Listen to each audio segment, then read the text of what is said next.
Why is the Republican Party, why is the conservative movement to blame for gay schizophrenic nudists that are hemp jewelry makers breaking into somebody's home, or maybe not breaking into somebody's home? Why are we to blame for that exactly? Why not listen to him? Like, why not listen to the person who did the attack in his own words, of which we have a plethora, because all of his socials were covered in this shit.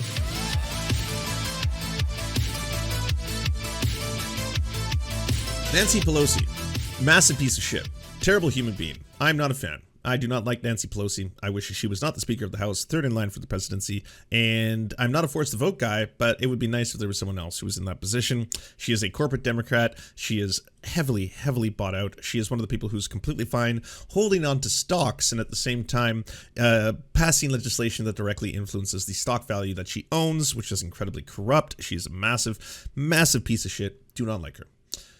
I in no way, shape, or form think that people that I disagree with or my political opponents, doesn't matter if it's Nancy Pelosi, doesn't matter if it's Marjorie Taylor Greene, I don't think they should be attacked. I don't think they should be hurt. I do not think they should be beaten to death with hammers. Apparently, I'm in the minority of that thinking, because it seems like a lot of people are just gleefully laughing at what happened. An attacker broke into Nancy Pelosi's house looking for her and ended up attacking her husband. He was able to call the police in a secret call in the bathroom, in which he did not use terms like "my house has been broken into." He used a lot of coded language that luckily the 911 dispatcher picked up on, and they were able to send a police dispatcher, at which point the police dispatcher arrived to find the attacker hammering Nancy Pelosi's husband in the head, and also Nancy Pelosi's husband trying to fight that person off and push the hammer out of the way to stop the attack. He's going to live, but obviously he suffered some pretty severe damage from what took place. It is a horrifying event, and anyone I think who endorses the idea that it's totally fine for your political opponents to get attacked like this is absolutely and completely lost it and lost the plot. It's very fucked. And I say this as someone who doesn't like Nancy Pelosi.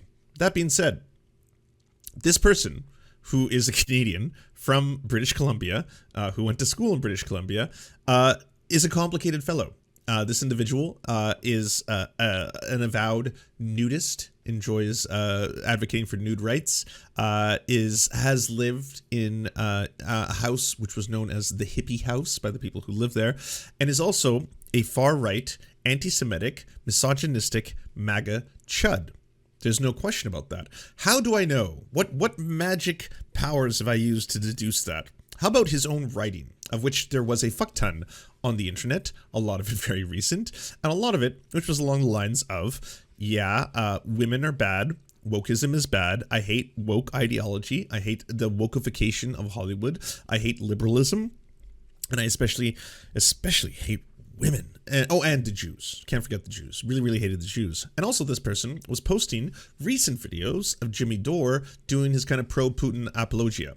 So this person, Jimmy Dore fan, far-right MAGA chud, far-right extremist, it's pretty clear the writing's on the wall, what they believed, if you were to listen to them.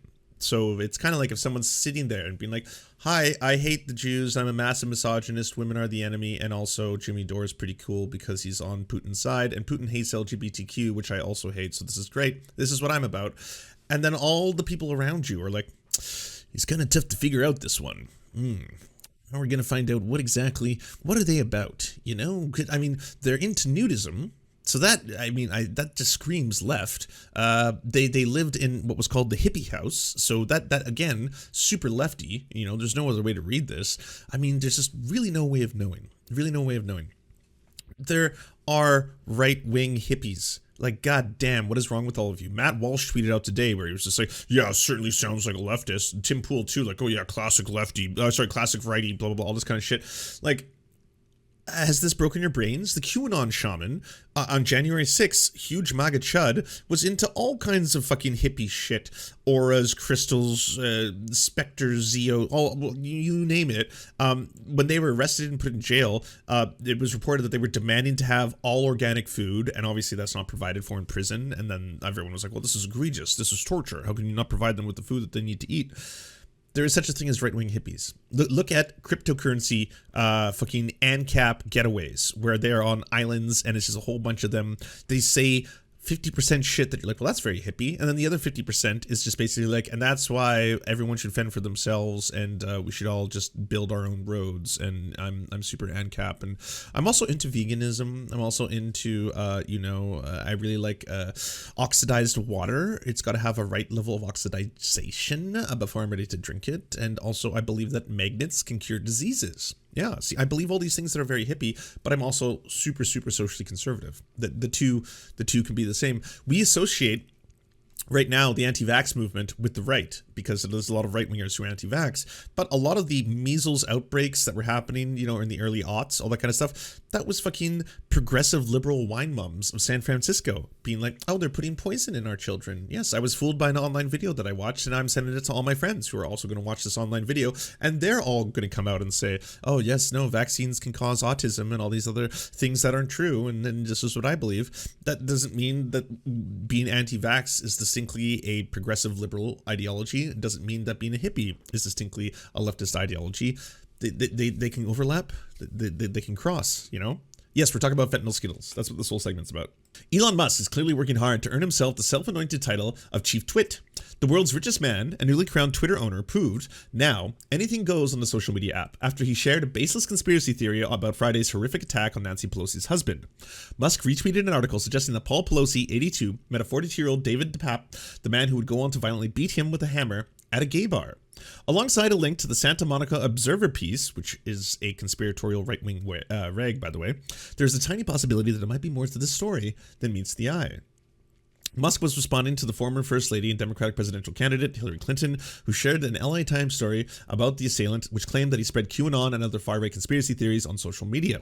Clinton wrote, the Republican Party and its mouthpieces now regularly spread hate and deranged conspiracy theories. It is shocking, but not surprising that violence is the result. As citizens, we must hold them accountable for their words and actions that follow. Musk, who vaunted his intentions to make Twitter a bastion of free speech, is apparently confident he won't be held accountable for stoking the flames of conspiracy, or at any rate, he doesn't care if he is. By the way, like a coward, he silently deleted this and hasn't spoke about it since, but he did tweet a link to this article. His inflammatory tweet racked up more than 12,000 retweets and 45,000 likes in less than 2 hours, with commentators quick to denounce the lurid story of Musk promoting it. Do you really believe an 82-year-old who is the husband of a longtime GOP target was involved in this? Wouldn't the most obvious answer make sense? The answer to the questions as to whether Elon Musk's Twitter will devolve into an unflushable turd of disinformation and dude bro conspiracy mongering when the dictator of Twitter is doing it himself is inevitable. It's true. It took less than a week for Elon Musk to use the position atop Twitter to amplify anti-Pelosi conspiracy theories also being circulated by QAnon wingnuts. I'm sure advertisers are thrilled. Possibility and Might are doing a lot of heavy legal lifting from Musk here. He's got to stop replying to a supposedly dead woman, as he once claimed as his quoted source. Wait, is that a thing?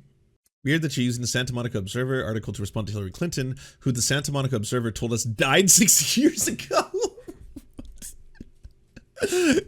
Santa Monica Observer, owned by one-time city council candidate David Gaziner, is notorious for publishing fake news. In 2016, for example, it claimed that Hillary Clinton had died and that a body double had been sent to debate Donald Trump. Months later, it reported, incorrectly, that Trump had appointed Kanye West to a high-level position in the Interior Department. Last year, it reported falsely that sunlight could be a remedy for COVID-19 sufferers, and that Bill Gates, a major funder of vaccine research, had been responsible for the polio epidemic.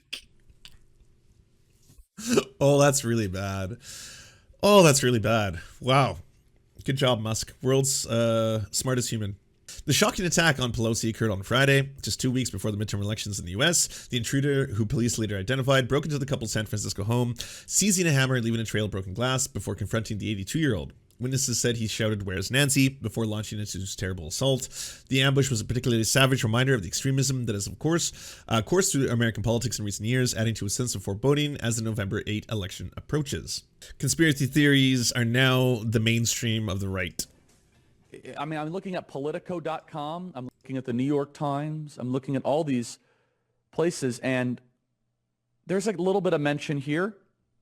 For example, Politico says top Republicans reject any link between GOP rhetoric and Paul Pelosi assault.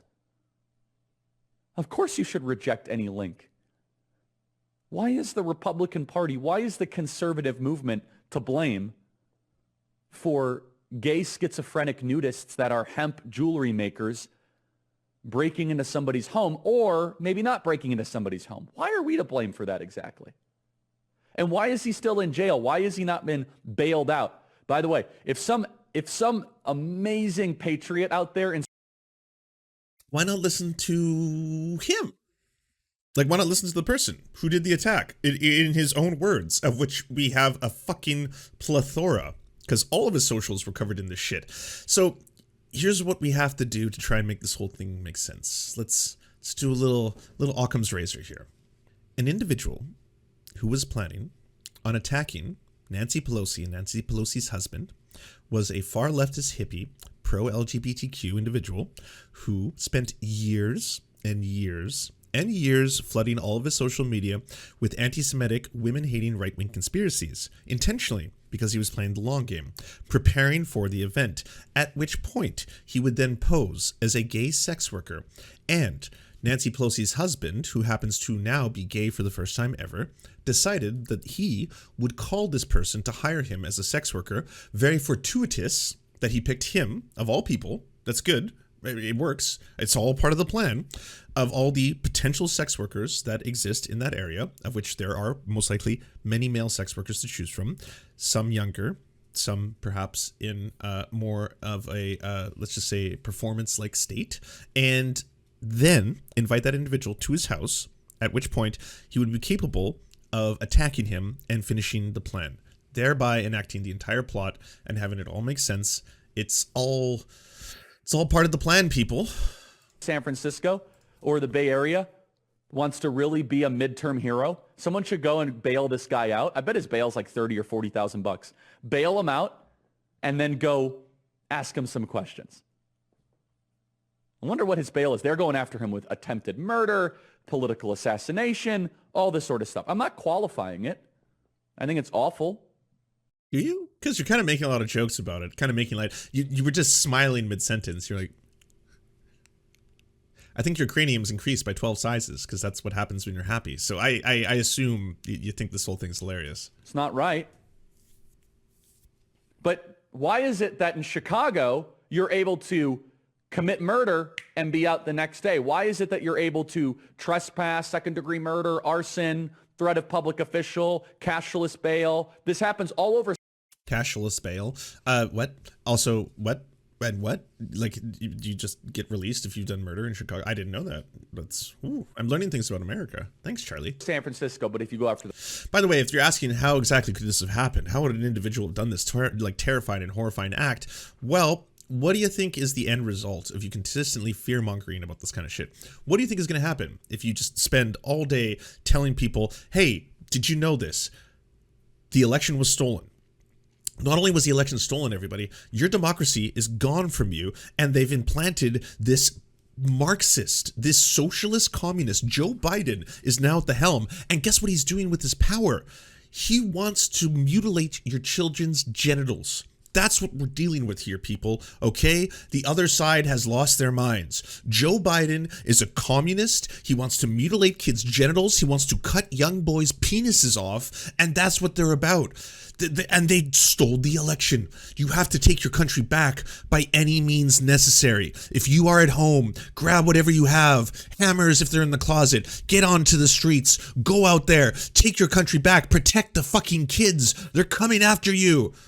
Oh, whoa, strange. A really far-right radical extremist has just tried to assassinate the Speaker of the House, the third in line for the presidency. Why would anyone do that? And they have an incredibly long history about talking about how their anti-Semitism, their hatred of Jewish people, about how women are the devil, and how the election was stolen. They buy into all these conspiracy QAnon theories. Interesting. I have no idea how this could happen. I think the most logical explanation, probably gay sex worker. That's got to be it. This person was a gay sex worker. Nancy Pelosi's husband just can't get enough, and he was just horny randomly one night, and he was like, you know what? And then this just happened to be the gay sex worker that it went wrong. You know, it's just too bad. Too bad. The Pelosi's. Got to be the gays. Oh, you're let out immediately. Tim Pool, one of the smartest beanies on the internet. You either believe a far-right Q cultist sought to murder Nancy Pelosi and mercilessly beat her husband Paul, or You believe Paul let in a gay leftist prostitute for sex, but a fight broke out over drugs, and he beat Paul with his hammer after beating him with his hammer. It's funny because someone got beaten within an inch of their life for political reasons. Yeah, political assassination is fucking hilarious, especially when people get hit in the head with hammers and suffer brain damage. That's where the comedy starts. Good stuff. Good stuff. So when there is attempted political assassinations in the opposite direction, like what happened to Brett Kavanaugh, the right makes a lot of noise about it. I think Tim Pool did like 7 videos about that. By political assassination, I mean protests outside of his house, which, to be completely honest with you, should not be illegal. You should be allowed to protest individuals who are affecting your lives, bodies, and autonomy. So that doesn't seem like it is a direct crime to protest, not on the property itself. I think that is crossing a line, but certainly to protest on the streets. But no, it turns out when you want to see some, partisan support, when you want to see both sides of the aisle just reach, and all of a sudden they are combining forces, bipartisan, they will do so immediately. And so it was just passed a resolution overnight. And it was like, oh yeah, by the way, you can't do that. So yeah, you're not allowed to protest in front of Supreme Court justices' houses. There was a apparent assassination attempt on Brett Kavanaugh that never took place, but someone was plotting it. Someone plotted that. And it never took place because the police were able to find the individual and stop it. And Tim Pool got really mad about that too. Said, why isn't anyone talking about this? Seems pretty wild.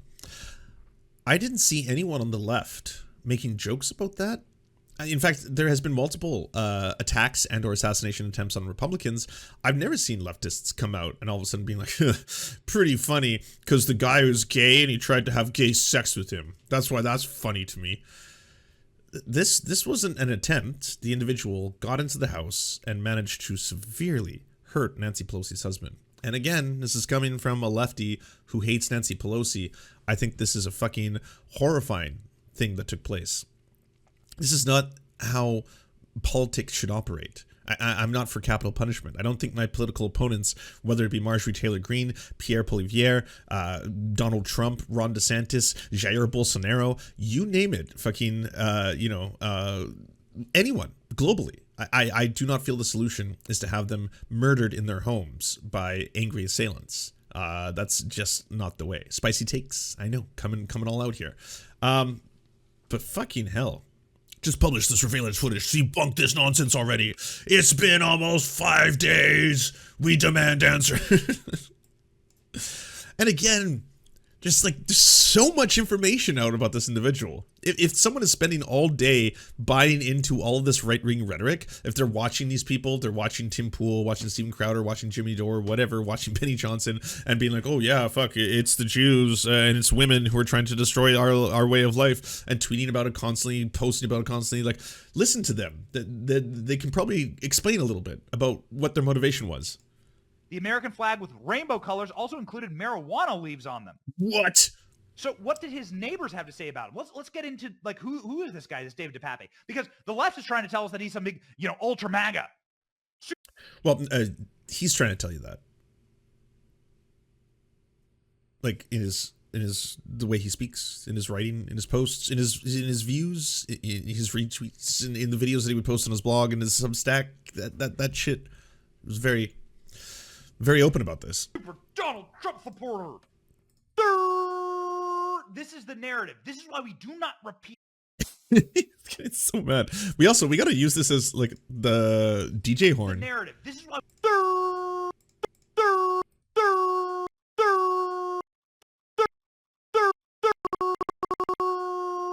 This is.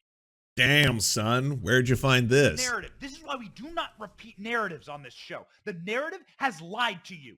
These people have lied to you, and we will not digest those lies for our audiences. You will show us the security footage, you will show us hard evidence, or go fuck yourself.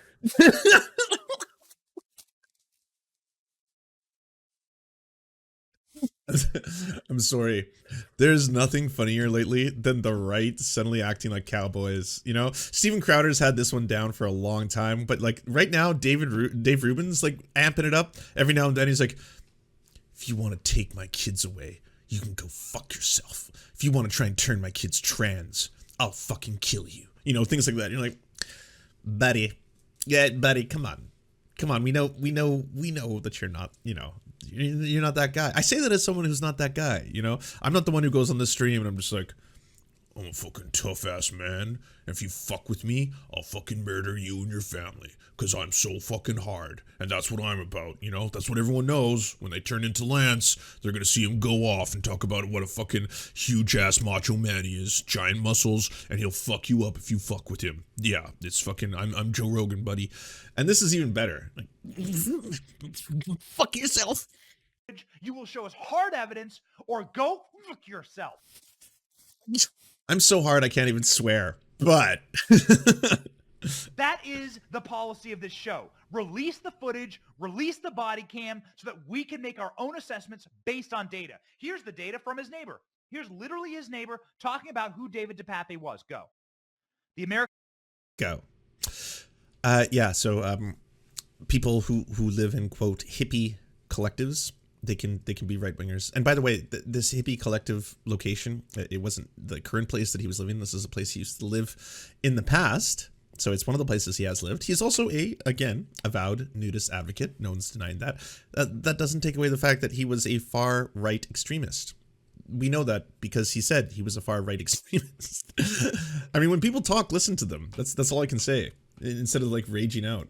So much goddamn soy on display. Holy shit. Do you enjoy the Serfs but prefer not to have to use your eyeballs? Many are saying this. Well, we've got the solution for you. It's the Serf Times in podcast form. Available on most major podcasting networks now. If you enjoy it, please consider leaving a good review and feedback because it really helps the show out, apparently, and it's free, just like the podcast. To our gods, Xander Corvus and Peyton L. Juste, we shall spend many a generations building mighty cathedrals in your honor. To our monarch, Tom Spiker, we are but your oafish jesters, here to offer you a laugh at any opportunity. To our brave knights of the Round Table, Rachel K., Izzy Solidarity, Victoria Bell, Sebastian Demmel, Mark Harmon, Benji Arney, Scary Earthhuman, Tony, DM Rivera, Resident Scarecrow, Sir Nickus, Cheryl Alvarez, Ruby Kelly, Brandon, Words Greenwood, Everything Important, Hegbert Celine, Matthew Scarborough, Stellar Vision, Ariane McCarthy, Doug Cady, Daniel Sutton, Jenna Tao, Dark Puppy, Quiet One 85, Anna Loves Riley, Omni, Riley and Anna, Poodlehawk, Multimondi, Trevbot EXE, Brian Ephraim, Anthropophojack, Catherine, Ramon Acosta, Nkosin, Ralph Parler, Violent Orchard, Political Puppy, La Media Panza, Todd Buckingham, and Todd La Jeunesse. We salute our valiant heroes off to fight injustice everywhere.